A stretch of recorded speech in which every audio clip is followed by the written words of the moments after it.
Hello, my name is Risa Magos Baco and ako ang mama ni Gia.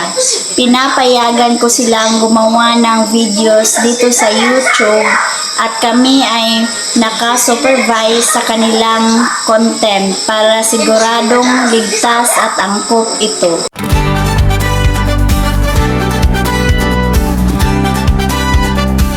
Nagbabalik po ang Sunday Spark Live.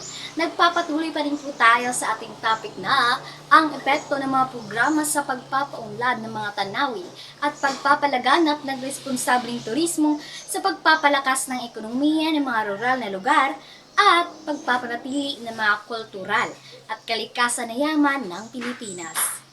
Isa sa mga pinakamahalagang epekto ng mga ganitong programa ay ang kanilang kontribusyon sa pagpapalakas ng ekonomiya ng mga rural na lugar.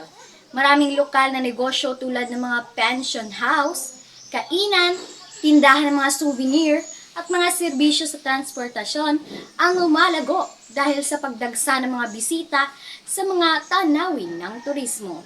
Ang mga pag-aaral mula sa mga universidad tulad ng University of the Philippines, Visayas at Silliman University ay nagpapakita na ang mga programa na responsableng turismo ay nagre-resulta sa mas mataas na kita para sa mga lokal na mamamayan.